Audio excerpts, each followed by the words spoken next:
When I ask you to think about death, how do you feel?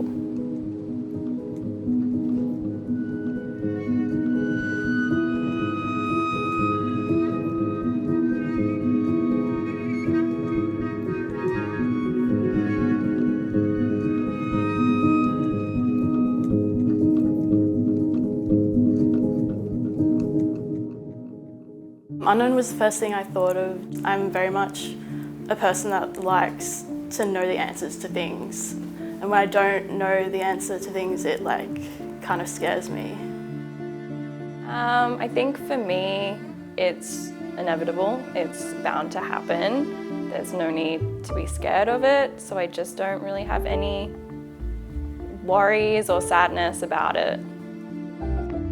Have I thought about death much in my life? Yeah, I reckon growing up it was always a big question as a kid, wondering, I was quite an existential thinker. I would always ponder why we're here, what was next, what happens after death. As life continues and the loved ones around you grow older or illness strikes, you definitely start to think about it in new senses and new lights as to how it's going to affect you. When I think about death, I feel pretty scared. I experienced it maybe most profoundly when my dog passed away. So that hurt a lot, and I think when I think about it in the context of my own life and that ceasing to exist, that kind of freaks me out a bit. As a young person, I view death with a little bit of uncertainty, a little bit of fear. I know it's a natural part of life, but that doesn't stop it feeling like it's going to happen, and that's the great unknown. So I feel a bit scared about it, honestly. I haven't had many conversations about death.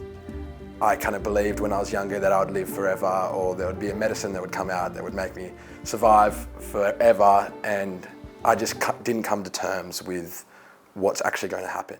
It's hard as humans for us to imagine the thought of death and for it to be associated in logical terms with a dead end of humanity, or us just losing sight of everything that is past death. That's where the mystery begins.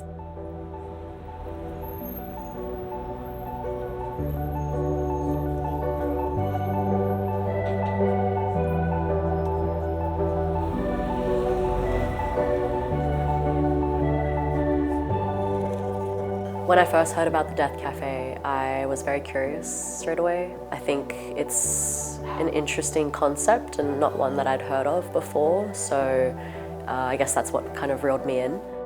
I think it's really important to have events like this for young people. We all are going to die. The conversation needs to be had about it. I feel like a lot of people get really in their heads about it. The purpose of Death Café for someone who is attending is simply to create a safe space for people who are curious, want to engage in a conversation around what death, what dying, what end of life might mean for them. We recently held a youth Death Café. It was absolutely awe-inspiring to watch. It's just a simple conversation around end of life and death and dying with other young people to help them understand that it's actually something that we all need to have as a community. It doesn't matter your age, these conversations need to be broached and lovingly opened.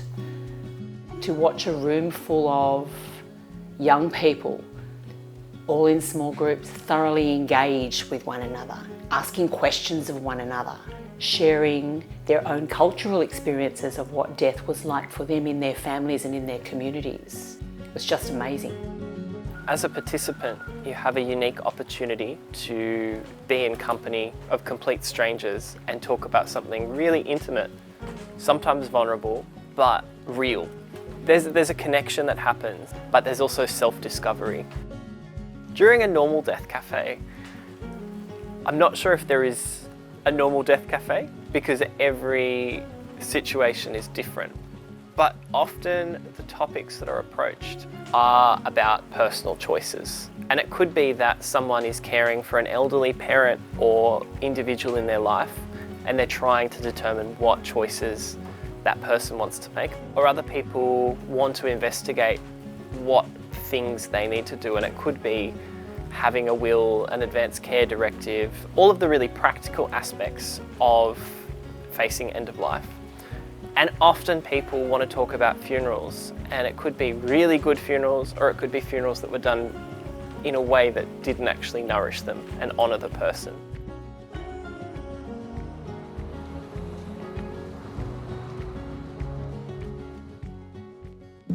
We've just had the Death Cafe.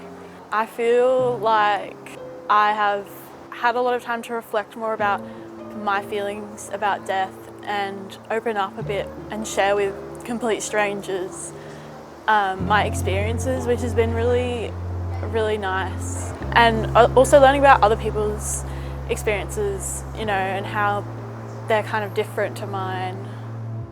It's an opportunity where you get to talk, meet people, and realize something that feels uncomfortable isn't as uncomfortable as it actually seems. I've had amazing conversations. Anybody can do it. It's a fantastic experience. I think one of the key takeaways today for me was how death is differently perceived when it comes to people practicing different cultures and religions. So the diversity in perceptions of death was one of my key takeaways today. And I think it is extremely important for young adults to attend something like a Death Cafe. So after this Death Cafe, back with my normal mates, I would sit down with them and create conversation around it, because I think it is important, and it's something that they wouldn't do. I'm feeling really curious still. I feel like there's a lot more conversation to be had. I'm definitely just curious to sort of talk to my friends, talk to my family about what they think about death, what they want at the end of their life. And yeah, I'm feeling pretty good about it. It was just a really nice sort of safe space to just talk about something that is quite difficult too, yeah.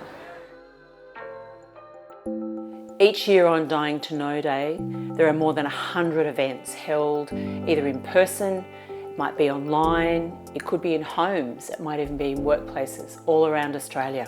It's a homegrown campaign, a national campaign that builds our ability to be able to deal with death. The more that we can do as a nation to support initiatives around increasing death literacy, the easier it's going to be for us to deal with end of life. As Australians, it's on us to do death better. We encourage everyone to get behind the Dying to Know Day campaign in whatever way you can, because everyone can play a role.